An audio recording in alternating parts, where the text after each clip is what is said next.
Bună ziua tuturor și bine v-am regăsit la un nou videoclip pentru cei din Zodia Pești sau cu ascendentul în Zodia Pești, lună, planetă și așa mai departe, pentru luna aprilie. Haideți să vedem și pentru voi ce vrea să spună ceașca de cafea. Văd că pentru voi în luna aprilie, viața amoroasă este una destul de bună, indiferent că sunteți singuri sau nu. Chiar dacă sunteți singuri, veți întâlni o persoană dragă. De ce spun asta? Pentru că văd că foarte mulți dintre voi veți avea un nou început. Un nou început în planul iubirii. Unii dintre voi văd că vă gândiți la o persoană cu inițialele A, D, P, F, da, S am, da, sunt mai multe inițiale, dar mi este foarte clar că aici este un nou început în iubire pentru voi. Pentru cei care sunteți în cuplu, poate să fie vorba de încă un pas făcut înainte, dar mi-e foarte clar că pentru foarte, foarte mulți dintre voi avem schimbare în iubire. Schimbarea este în bine, nu în rău, chiar dacă poate în acest moment voi nu vedeți lucrurile în adevăratul sens al cuvântului și nu vedeți acest lucru bun care se poate schimba în viața voastră. Aici văd că mulți dintre voi vă gândiți la o persoană din zodie cornută sau poate că persoana iubită este pe care o iubiți este o zodie cornută sau pe care o veți iubi.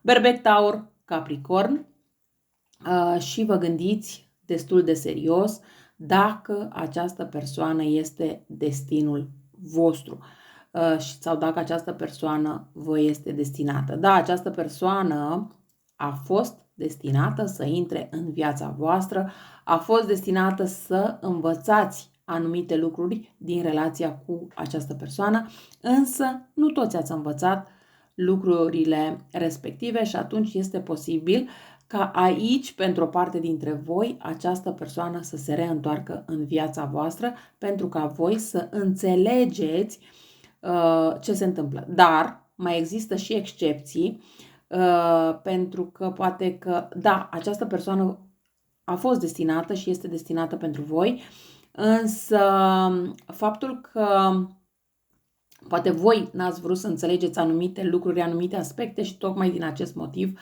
această persoană s-a îndepărtat de voi. De ce spun acest lucru? Pentru că vă văd pe unii că nu mai comunicați cu persoana respectivă sau chiar ați avut niște discuții sau aveți niște discuții un pic în contradictoriu. Și nu știți cum să acționați. Văd că veți lăsa un pic lucrurile mai ușor, în așa fel încât să existe o reconciliere între voi și această persoană. Bineînțeles, pentru cei care vă mai doriți această persoană să revină în viața voastră, cei care nu vă mai doriți acest lucru, această persoană nu revine în viața voastră.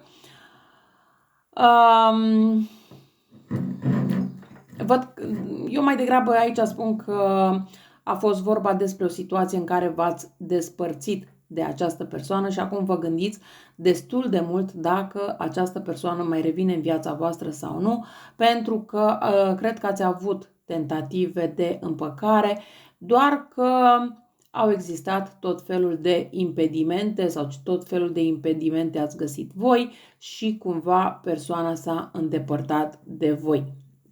Însă acum este momentul să vă gândiți destul de serios dacă într-adevăr vreți să faceți schimbările în viața voastră sau nu, pentru că mi este foarte clar aici că aici nu vorbim despre persoana respectivă că vă este destinată sau nu, ci vorbim inclusiv despre faptul că destinul vostru este altul, însă trebuie să acționați.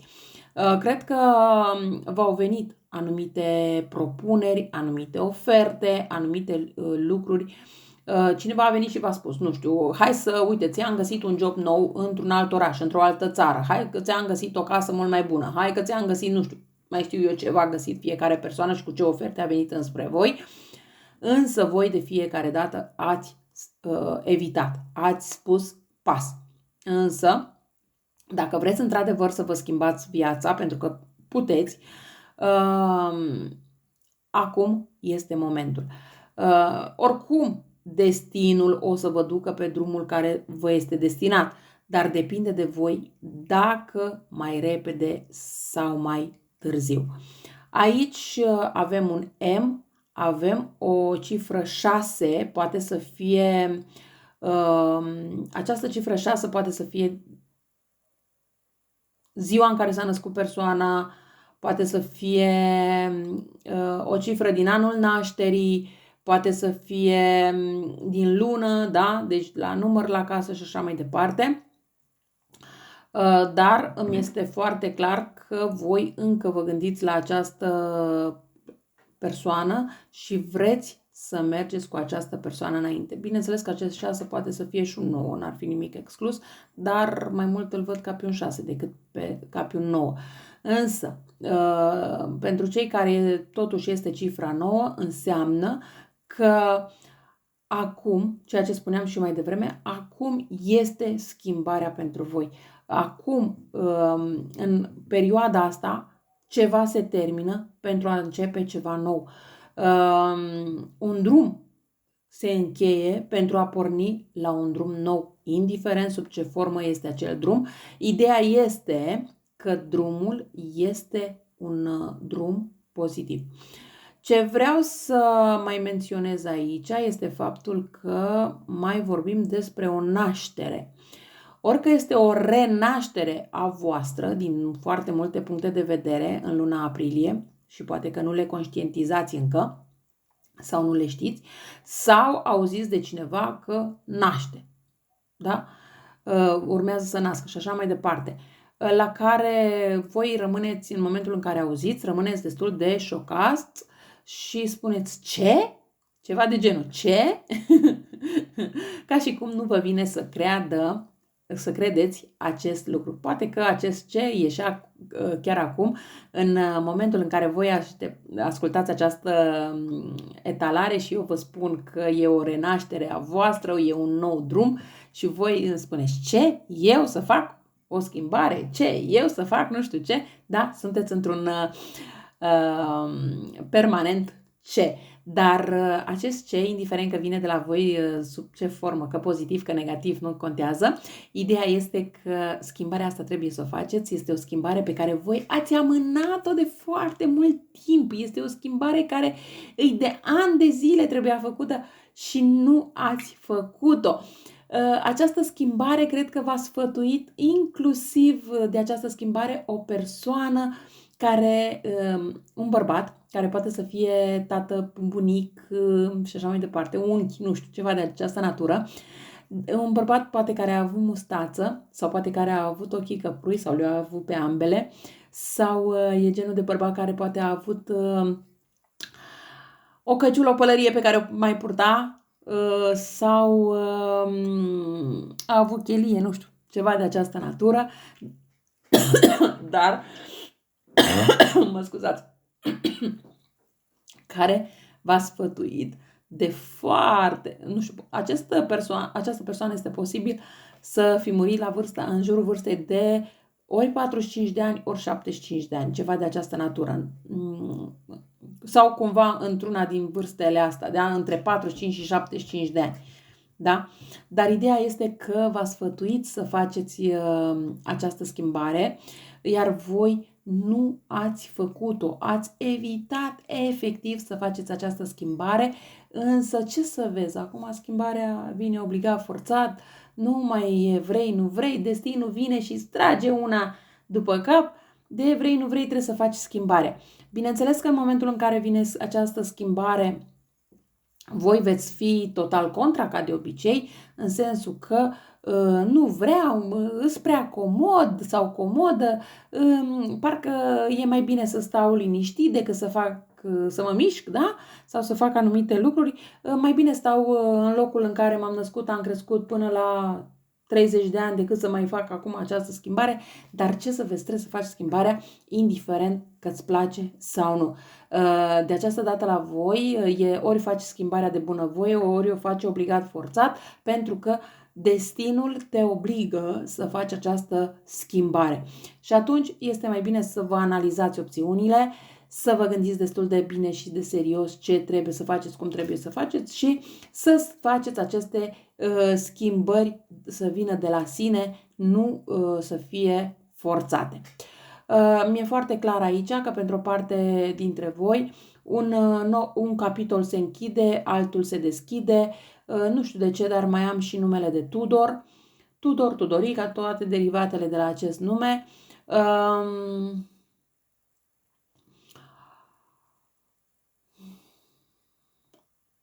Poate că este poate este persoana care vă ajută, este persoana credincioasă vouă, este o prietenă fidelă, prieten fidel, da? Deci, dar da, lucrurile pentru voi vor merge înspre bine.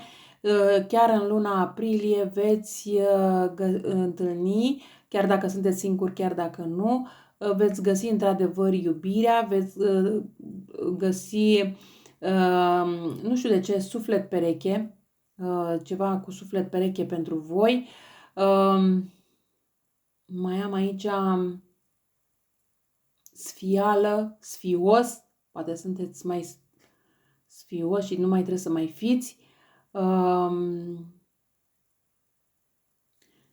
Veți sfida ceva în luna aprilie sau chiar veți sfida această etalare în ceașcă, pentru că nu veți crede că vor fi aceste schimbări în viața voastră. Atenție un pic la conflicte. De ce? Pentru că e adevărat că luna este bună, dar unii dintre voi este posibil să divorțați în luna aprilie. Da? Să vă despărțiți de o anumită persoană, poate pentru a porni pe un drum nou. De ce? Pentru că am spus că un capitol se încheie și altul începe. Dar e ceva ce trebuia să faceți de mult timp, adică dacă trebuia de mult timp să vă despărțiți de o anumită persoană, uite, acum a venit acel moment, dacă până acum n-ați făcut-o, ceva de această natură. Da? Liber, da? Vreți să vă simțiți liber sau liberă. Și în momentul în care vă veți simți liber sau liberă, veți fi plin de bucurie, veți radia de fericire. E ca și cum ați fost prins sau prinsă într-un blocaj, da? Iar acum vă eliberați. Da? Deci lucrurile merg din bine în mai bine. Pe partea de ceea ce ține de familie, nu văd schimbări foarte mari, nu văd, când mă refer la familie, nu mă refer neapărat numai la soție, mă refer și în rest. Văd că lucrurile, momentan în acest caz, unele sunt mai bune, altele mai puțin bune, dar vin și veștile bune și asta vă face să mergeți mai departe. Eu cam atât am avut de spus pentru voi, cei de la Zodia Pești. Vă mulțumesc că m-ați ascultat și vă doresc o zi cât mai frumoasă în continuare. La revedere!